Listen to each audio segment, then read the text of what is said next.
Бұл видеода мен қалай 500 кітапты оқығаным жайлы және де 500 кітапты қалай оқып бастағаным жайлы айтатын боламын.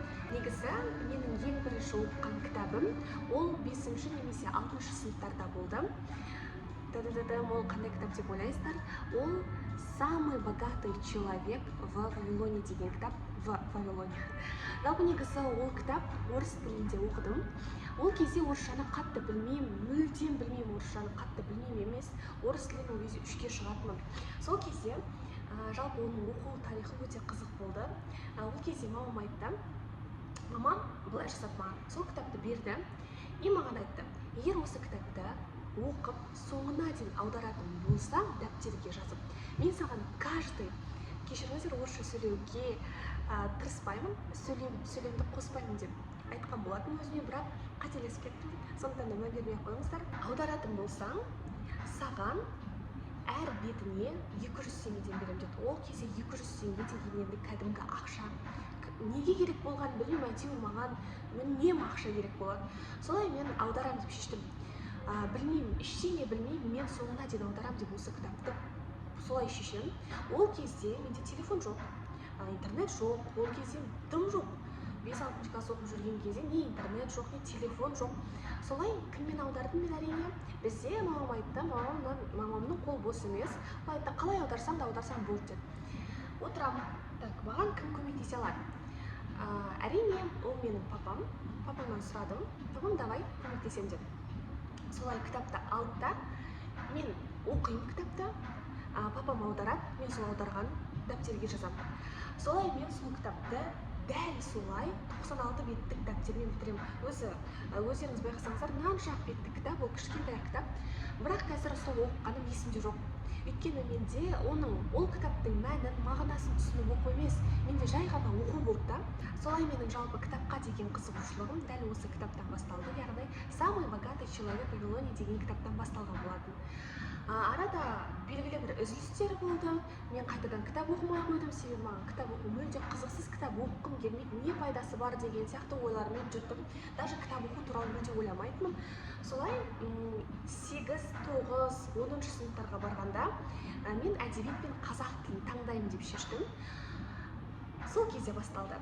Кітапқа деген қызығушылығым, кітаптың қандай ғажап екенін, кітап оқыған кезде адамдар қалай қиял ғажайыпқа еріп кететінін сол кезде мен түсіндім. Сол кезде мен кітаптың қызығына кірдім да, үңілдім, тереңірек үңілдім. Сол кезде мен ең бірінші кітапты «Махаббат қызық мол жылдардан» бастаған болатынмын. Кітапханаға барамын, кітапты аламын. Бірінші бетін оқимын, қызық емес, екінші бетін оқимын, қызық емес. Солай үйде бір апта тұрады. Кітапханада бізде өткізбей қойсаң да болады. Кітапты какой-то бір 20 күн, 30 күннен кейін барып өткізсең болады. Главный кітапты өткізсең болды. Солай кітапты алғаннан кейін үйде тұрады ол. 1-2 апта үйде тұрады. Бір күні қатты ішім пысады. Ешкімді көшеге шыққым келмей, мектепке барғым келмей. Солай болып жүрген сол кітапты көріп қалам, алам да бір күннің ішінде сол кітапты толығымен бітіремін. Солай мен бастаған кітапты аяғына дейін бітіру деген нәрсе осы «Махаббат қызық мол жылдардан» басталды.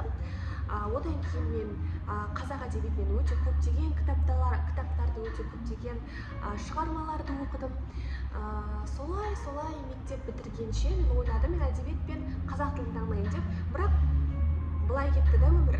Мен ағылшын мен дүниежүзі тарихын таңдағаным болатынмын, бірақ сол кітап оқығандарым маған өте қатты көмегін тигізді.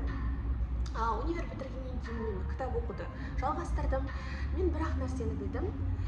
Қазір өздеріңіз білесіздер, сіздерге айтады, осы кітапты оқыңыздар, мына кітапты оқысаңыздар, өз өмірлеріңіз өзгереді, мына кітапты оқысаңыздар, мышлениеңіз өзгереді деген сияқты неше түрлі кітаптар бар. Бірақ бір нәрсе, кітап оқымай тұрып, бірақ сұрақ қою керек, бұл кітапты мен аяғына дейін оқып бітіре аламын ба? Бұл кітап маған қызық бола ма? Біреу үшін қызық болған кітап сіз үшін қызық болмауы мүмкін. Сол үшін кітап оқымастан бұрын осы сұрақты өздеріңізге қойсаңыздар, ары қарай кітапты оқу, ары қарай кітаппен достасу, сырласу өте оңай болып кетеді. 500 кітапты мен осылай оқыған болатын. Маған қандай кітап ұнайды, мен сол кітапты ғана оқимын. Негізі, қандай кітап ұнайтынын білмесеңіздер, мына нәрсені өздеріңізге түртіп алсаңыздар болады. Негізі мен ең көп қолданатын нәрсе мынандай. Мен қандай кино көргенді ұнатамын? Бұл сұрақтың жауабын бәрі біледі. Біреулерге романтикалық кино ұнайды, біреулерге ужас, біреулерге андай комедия ұнайды деген сияқты. Әр жанрдың, әр киноның кітабы бар. Немесе сол киноның кітабы бар. Солай сізге ең қатты ұнайтын жанрыңыз немесе ең қатты ұнайтын кітабыңыз, киноңыз қандай, соның кітабын оқысаңыз болады. Егер сіз ештеңені білмесеңіз, ешқандай кітап оқыңыз келмесе, дәл содан бастап көріңіз просто. Потому что біреулердің сізге айтқан, кеңес берген кітаптары сізге өтпеуі мүмкін. Кітапқа деген қызығушылығыңызды мәңгі бақи жауып қойғанша, одан да сізге қандай кітаптар ұнайды, содан бастап көріңіз. Ол сізге даже пайдасын тигізбесін, ол сіздің сөздік қорыңызды кеңейтпесін. Сіз жай ғана кітап оқисыз, болды. Кітап оқыған кезде адамдар көп нәрсені күтеді. Кітап оқиды, оны аяғына дейін бітіреді да, и ең соңында ғажайып бірдеңені күтеді, ғажайып бірдеңе болып қала салатын сияқты да. Бір кітаптан кейін сөздік қоры өзгеріп кете салатын сияқты. Бір кітаптан кейін мышлениесі өзгеріп кететін сияқты. Жоқ, ондай емес. Сол себепті мынандай сөз бар ғой. Адам өзінің кітабын тапқанша дейді, мыңдаған кітапты оқиды. Мыңдаған кітапты оқисың, одан кейін барып өзіңнің кітабыңды табасың. Дәл сол сияқты көптеген кітаптарды оқу үшін сізге қандай кітап ұнайды, даже пайдасын тигізбесін. Бірақ мынандай нәрсе бар. Кітап ешқашан пайдасыз болмайды. Кез келген кітапта адам оқып болғаннан кейін бір ой түйеді. Сол себепті сіздерге қандай кітап ұнайды, сол кітаптан бастаңыздар. Осы 500 кітап оқудың, 1000 кітап оқудың жалғыз ғана сыры осындай. Барлықтарыңызға рахмет. Осы видеоны негізі до конца көріңіздер, себебі бұл видео сіздерге өте қатты пайдалы болады деген үміттемін. Кітап оқуға деген мотивацияларыңызды ашуға, және де кітапқа деген мотивацияларыңызды ашуға көмегімді тигіземін деген үміттемін. Менің каналыма тіркеліңіздер, ұнаса лайк басып, комментарий жазып кетіңіздер. Барлықтарыңызға рахмет. Сау болыңыздар.